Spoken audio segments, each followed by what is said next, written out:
CP राधाकृष्णनजी, ज्यांचा आज आपल्या सगळ्यांच्या उपस्थितीमध्ये योद्धा कर्मयोगी हे ज्यांच्यावर पुस्तक लिहिले ते राज्याचे मुख्यमंत्री माननीय एकनाथराव शिंदे साहेब, तसंच उपमुख्यमंत्री देवेंद्रजी फडणवीस, डॉक्टर नीलमताई गोरे, पद्मश्री शंकर बाबा पापळकर, मंत्रिमंडळातील आमचे सहकारी Shambhuraj Desai, Dadaji Bhuse, Deepak Kesarkarji, doctor Shrikant Shinde, Sanjay Kelkar, advocate Niranjan Davkhare, doctor Ravindra Shomane, Padmashri Madhu Mangesh कर्णिकजी,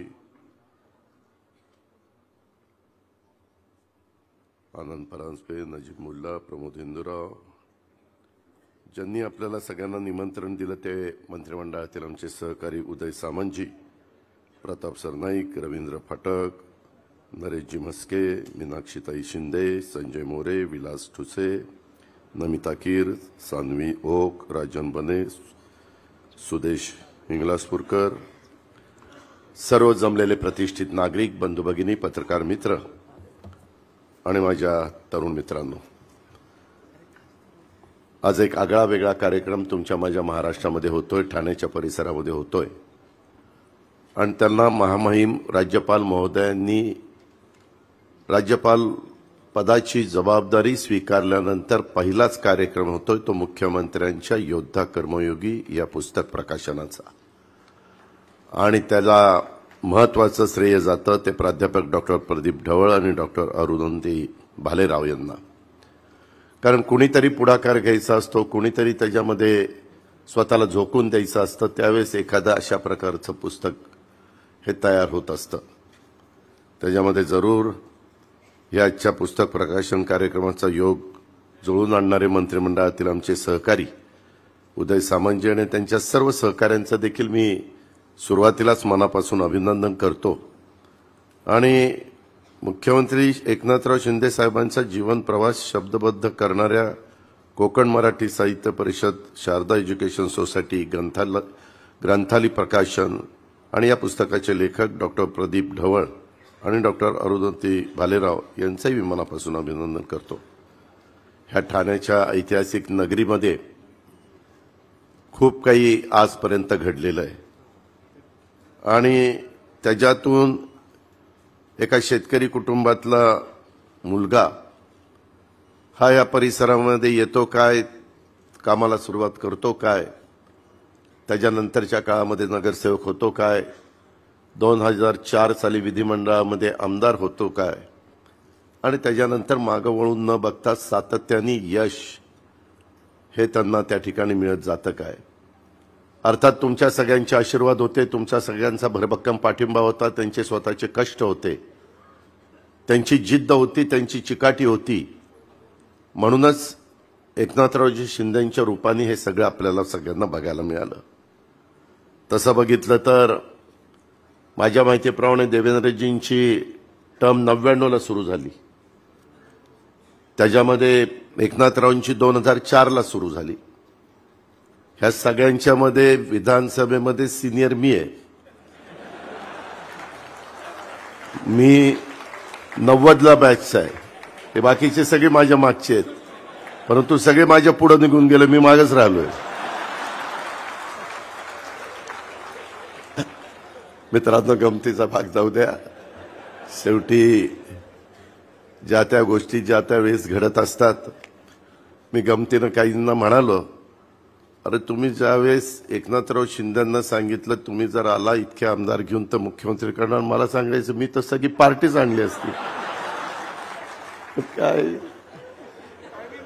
शेवटी जे नशिबात असतं तेच होतं, आपलं आपलं काम करत राहायचं. मित्रांनो, खरं तर मी अनेक वर्ष सत्ताधारी पक्षाचा आमदार म्हणून राहिलो, तिथं काम करत राहिलो आणि बऱ्याचदा देवेंद्रजी असतील, एकनाथराव असतील, हे समोर विरोधी पक्षाच्या बाजूला समोर असायचे. परंतु आमच्यामध्ये कधी कटुता, कधी दुरावा, कधी कुठंतरी एकमेकाच्या बद्दल खालच्या पातळीवर जाऊन टीका टिप्पणी करणं. अलीकडच्या काळामध्ये माझ्यासारखा कार्यकर्ता विचार करत असतो, ठीक आहे काही राजकीय मतभेद होत असतात, काही घटना घडत असतात, परंतु तुमच्या माझ्या महाराष्ट्राला सुसंस्कृतपणा शिकवण्याचं काम हे स्वर्गीय यशवंतराव चव्हाण साहेबांनी केलेलं आहे. कशा पद्धतीनं ह्या राज्याने पुढे वागलं पाहिजे, सुसंस्कृत राजकारण कसं करायचं असतं, सर्वांना बरोबर घेऊन कसं जायचं असतं. परंतु ते अलीकडे तर काही बघायलाच मिळत नाही. कोण ढेकून म्हणतंय, कोण काय म्हणतंय. वास्तविक हे आपली महाराष्ट्राची परंपरा नाहीये, हा आपला महाराष्ट्राचा इतिहास नाहीये. आणि त्याच्यामुळं हे योद्धा कर्मयोगी अशा प्रकारचं पुस्तक ज्यावेळेस इथं प्रकाशन होतंय आणि हे प्रकाशन होत असताना एक मातीशी नाळ जोडणारा कार्यकर्ता म्हणून एकनाथरावांनी इथं काम केलं. एक सर्वसामान्यांचं सरकार. मी अनेक मुख्यमंत्री बघितले. माझी सुरुवात झाली 30 मुळात सुधाकरराव नाईक मुख्यमंत्री असल्यापासून मी विधिमंडळामध्ये गेलो आणि त्याच्यानंतरच्या काळामध्ये पवारसाहेब मुख्यमंत्री झाले, मनोहर जोशी झाले, नारायणराव राणे झाले. त्याच्यानंतरच्या काळामध्ये विलासराव, सुशीलकुमार शिंदे, अशोकराव चव्हाण, देवेंद्रजी, पृथ्वीराज बाबा, बरेच मुख्यमंत्री झाले. परंतु एवढं माणसामध्ये मिसळून सारखा गाराड्यामध्ये राहणारा मुख्यमंत्री मी हा पहिलाच बघितला. म्हणजे कधी कधी तर मी वैतागून जातो. माझ्या शेजारी देवेंद्रजी बसलेले असतात आणि म्हणलं हे कॅबिनेट आहे का काय चाललंय काय. त्या कॅबिनेटमध्ये पण आम्ही राहतो बाजूला, बाकीचेच येऊन तिथं डोकंच खुपसतात आणि माझं हे काम, माझं ते काम, माझं ते काम. अतिशयोक्ती नाही. आजपर्यंत एवढे राज्यांनी स्वर्गीय यशवंतराव चव्हाण साहेबांच्यापासून एकनाथराव शिंदेंच्यापर्यंत मुख्यमंत्री आपण पाहिले. परंतु सगळ्यात जास्त लोकांच्या येणाऱ्या अर्जावर ह्या काळामध्ये सह्या करणारा कुठला मुख्यमंत्री असेल तर ते एकनाथराव शिंदे. मी त्यांना कधी कधी म्हणतो, अहो तुम्ही सह्या करता, हे काय चाललंय, कुणीतरी काहीतरी करेल, जाऊ द्या, लोकांच्या करता करायचंय, आपल्याला काय. अशा पद्धतीनं त्यांची कामाची पद्धत. अनेक संकट त्यांनी झेलली आजपर्यंत. तुम्हालाही मलाही माहिती आहे, मी त्याच्या खोलात जात नाही.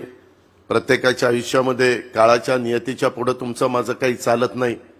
आपल्याला त्याच्यातनं सावरावं लागतं आणि पुढे जावं लागतं आणि त्याच्यातून पुन्हा एकदा समाजाला आधार देण्याचं काम करायचं असतं.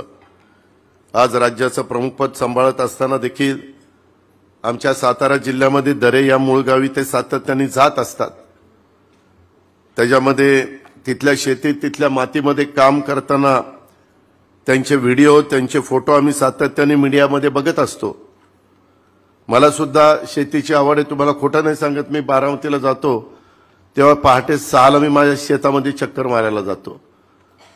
परंतु मीडियात आमचे एकनाथरावांचे एवढे फॅन नसल्यामुळे आमचा कुठला फोटोच येत नाही. आम्ही आपलं काम करतो आणि परत त्या ठिकाणी जातो, कारण फॉलोइंगच नाही ना आम्हाला. सगळे इकडेच गेले फॉलोइंग. त्यामुळे माझा व्हिडिओ आणि फोटो कुठून छापून येत नाही यातला गमतीचा भाग जाऊ द्या. परंतु शेतीची आवड असणारा आणि गावच्या मातीमध्ये रमणारा अशा पद्धतीने एकनाथराव शिंदे साहेबांची ओळख आहे. आणि महाबळेश्वरच्या एक निसर्ग सौंदर्य नटलेल्या परिसरामध्ये त्यांचं गाव असल्यामुळे तेही अतिशय रमणीय अशा प्रकारचं ठिकाण आहे. मात्र मला कोणाची थोडंसं ऑडिट करायचं नाही आमच्या सहकाराच्या भाषेत. परंतु लेखकांनी पुस्तकातल्या दुसऱ्या प्रकरणामध्ये पान नंबर 14वर मुख्यमंत्री महोदयांचं दरेगाव हे सातारा जिल्ह्यातील जावळी तालुक्यामध्ये असं लिहिलं. ते महाबळेश्वर तालुक्यामध्ये. पूर्वी जावळीमध्ये होतं, परंतु आत्ताच्या घडीला ते महाबळेश्वर. काय पालकमंत्री शंभूराज देसाई? बरोबर आहे. त्याच्यामुळं तो संदर्भ त्यांनी जरा बदलावा. मी कालच पुस्तकाची PDF कॉपी बघताना ते माझ्या ध्यानात आलं. त्याचबरोबर पुस्तकाच्या मुखपृष्ठावर शिंदे साहेबांचे गुरुवंदनीय बाळासाहेब ठाकरे, धर्मवीर आनंद दिघे साहेबांचा फोटो हवा होता असं माझं मत आहे. त्याच्यामध्ये ते अधिक संयुक्तिक झालं असतं, ते त्यांनी टाकावं अशी माझी सूचना आहे. मी हे पुस्तक अजून संपूर्ण वाचलं नाही. संपूर्ण वाचून आणखीन काही सुधारणा करा माझ्या लक्षात आलं तर मी जरूर तशा प्रकारच्या सुधारणा त्यांना सुचवील. परंतु ठाण्यातला शिवसेनेचा किसान नगर शाखेचा शाखा प्रमुख राज्याचा प्रमुख बनतो काय ही साधी बाब नाही। हा प्रवास अतिशय खडतर आहे, खूप संघर्षाचा आहे। कोणती राजकीय पार्श्वभूमी नसताना शिंदे साहेबांनी ते मिळवलंय, यात त्यांचं कर्तृत्व आहेच, मात्र त्यांना साथ देणाऱ्या सर्व सहकाऱ्यांचा सुद्धा मोठा वाटा आहे, हे आपल्याला विसरता येणार नाही। मला वाटतं त्यांच्या या यशस्वी वाटचालीमध्ये जसं त्यांच्या आईवडिलांच्या संस्काराचा भाग आहे, तसंच त्यांच्या धर्मपत्नी सौभाग्यवती लता वहिनींच्या देखील खंबीर पाठिंब्याचा सुद्धा वाटा आहे। त्यामुळे या निमित्तानं मी सौभाग्यवती लता वहिनींचं देखील मनापासून अभिनंदन करतो। शिंदे साहेबांच्या आयुष्यामध्ये आजपर्यंत अजून अनेक कटुप्रसंग त्यांनी झेललेले आहेत, ही पण गोष्ट आपल्याला सगळ्यांना माहिती आहे। एक कट्टर शिवसैनिक, एक धडाडीचा कार्यकर्ता, धाडसी नेता। शिंदे साहेबांचे अनेक रूप या पुस्तकातून आपल्या समोर येतात, मात्र नातवावर प्रेम करणारा प्रेमळ आजोबा या पुस्तकात फारसा दिसला नाही। एकच छोटा पॅराग्राफ नातवावर लिहिला, एकच। काय मला डॉक्टर प्रदीप ढवळ जरा उदयला विचारायच्या ऐवजी थोडा माझा सल्ला घ्यायचा होता। उदयला मी राष्ट्रवादीचे युवकचा अध्यक्ष केला, नंतर आमदार केला, नंतर मंत्री केला। त्याचा गुरु मी आहे। दीपक केसरकरला मी तिकीट दिलं, त्याला विचारा तोंडावर। प्रवीण भोसले आणि दीपक उपा होता, प्रवीणला म्हणलं चल रे तू सारखा पडतोय, आता दीपकला द्यायचं। झालं की नाही देवगिरीच्या पायरीवर? प्रताप काय, ह्याच्यातली निम्मी अर्धी तर माझीच लोक आहेत। निरंजन डावखरे काय, प्रताप काय, दीपक काय, तिकडं उदय काय। परंतु शिंदेसाहेब असे वाचतात की माझे कधी फोडून नेले कळलंच नाही मला, आणि त्याच्यावर नाही थांबले, नंतर मलाही घेऊन गेले त्यांच्याबरोबर। मित्रांनो, जास्त बोलत नाही कारण राज्यपाल महोदय बोलायचे, बरेच लोक बोलायचे, परंतु खूप चांगला एक वेगळा अशा प्रकारचा कार्यक्रम आज झालेला आहे। शिंदे परिवाराच्या दृष्टीने पण अतिशय महत्वाचा आहे। शेवटी माणसाने आयुष्यात जन्माला आल्यानंतर काहीतरी मिळवायचं असतं, काहीतरी कमवायचं असतं। बरोबर कुणीच काही घेऊन जात नाही, परंतु खूप काही चांगलं काम ते त्यांच्या परीने करतायत। आज राज्यामध्ये दिलेल्या योजना बाकीच्या सगळ्या, आता उद्यापासून आम्ही दौऱ्यावर बाहेर पडणार आहे। एक सर्वसामान्य माणसांचं सरकार कसं असतं हे त्या ठिकाणी कृतीमध्ये दाखवण्याचा प्रयत्न आमचा सगळ्यांचा त्या ठिकाणी आहे।